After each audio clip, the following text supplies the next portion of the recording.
नमस्कार मित्रांनो, मी श्री प्रमोदजी सस्ते. प्रगती चळवळच्या माध्यमातून आज आपण एका अत्यंत गंभीर पण लोकशाहीसाठी अनिवार्य विषयावरती बोलणार आहोत. महाराष्ट्रातील 246 नगरपालिका निवडणुका घोषित झाल्या. हजारो उमेदवार, नगरसेवक व नगराध्यक्ष पदासाठी अर्ज भरले आहेत. लाखो रुपये महसूल शासनाच्या तिजोरीत जमा झाला आहे. पण प्रश्न आहे, मतदान करताना आपण नेमके कोणाला आणि का निवडतो?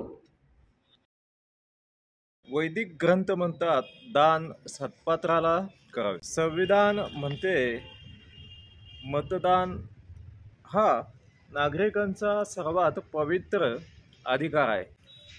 पण आज आपल्याकडे दोन्ही तत्वांची अवस्था एकच आहे. सत्पात्र कोण? योग्य पात्रता कोण? मतदारांनी विश्वास कशावर ठेवायचा? वैदिक व्यवस्थेत दान म्हणजे जबाबदारी. लोकशाहीत मतदान म्हणजे राष्ट्र निर्मितीची जबाबदारी. पण आज मतदार गोंधळलेले आहेत, कारण उमेदवारांची संख्या वाढली आहे, मात्र मूल्य कमी कमी झाले आहेत. निवडणूक तोंडावर आली की हजारो उमेदवार अर्ज भरतात. प्रशासन लाखो अर्ज विकते. शासन तिजोरी कोट्यवधी रुपयांनी भरते. सामान्य मतदारांच्या मनात मात्र प्रश्नांचा स्फोट उडतो. मध्यमवर्गीय आणि सामान्य नागरिक आधीच वाढत्या आर्थिक विषमतेने त्रस्त. रोजगाराचा अभाव, शिक्षणाचा खर्च, वैद्यकीय ताण, कुटुंबातील आर्थिक असमतोल यामुळे मनात ताण आणि समाजात असंतोष वाढत चाललाय. महाराष्ट्रातील मतदारांच्या मनात संभ्रम निर्माण झाला आहे, कारण कोण पात्र, कोण निष्पात्र आणि कोण निवडून दिलं तर शहराचा विकास होईल याचं स्पष्ट उत्तर मिळत नाही. काही नेते पैशाच्या जोरावर जनतेसमोर उभे असतात, काही गुन्हेगारीच्या छत्रछायेखाली, काही घराणेशाहीचा वारसा घेऊन आणि काही फक्त आणि फक्त सत्तेच्या हव्यासपोटी. गोंधळात खरे काम करणारे, अभ्यासू आणि निस्वार्थ उमेदवार बाजूला पडतात. हीच लोकशाहीच्या मुळांचे क्षरण. मतदान अधिक वेगवान, अचूक व सुरक्षित व्हावे म्हणून निवडणूक आयोगाने ईव्हीएमचा वापर आपल्याकडे केला. परंतु याच ईव्हीएमवर संशय घेणाऱ्या अफवा, सोशल मीडियावरचा अपप्रचार आणि त्यातून निर्माण होणारे अविश्वासाचे ढग लोकशाहीला सर्वात मोठा धोका निर्माण करतात. संशयावर लोकशाही उभी राहत नाही, तर मतदानातील जागरूकतेवर उभी राहते. राजकारण आता जनतेपासून दूर काही कुटुंबाच्या हातात केंद्रीभूत झाले आहे. नगरपालिका असो की संसद, बहुसंख्य ठिकाणी समान आडनावांची मालिका दिसते.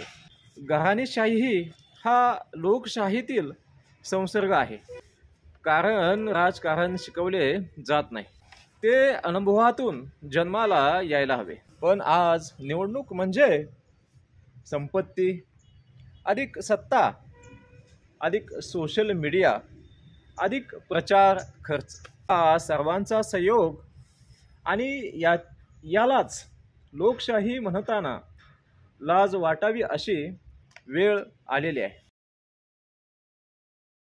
नगरपालिका निवडणुकात गुन्हेगारी वृत्ती आणि पैशाची ताकद इतकी वाढली आहे की स्वच्छ प्रामाणिक उमेदवार उभा राहण्यापूर्वीच हताश होतो. धनदांडगे उमेदवार मत खरेदी करतात, गट प्रणाली निर्माण करतात, गुंडगिरीद्वारे दडपण आणतात, आल्यावर जनतेपासून गायब होतात. लोकशाहीचे हे प्रदूषण शुद्ध करण्याची जबाबदारी मतदारांनी घेतली पाहिजे. चला आता अत्यंत महत्त्वाचा मुद्दा, पात्र उमेदवार निवडीचे निकष कोणते?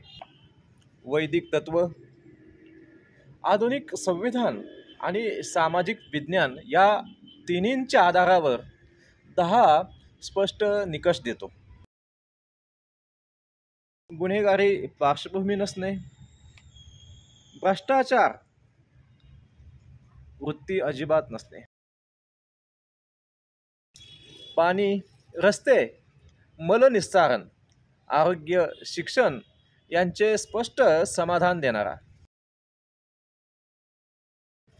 राजकारण म्हणजे सेवा, व्यवसाय नव्हे.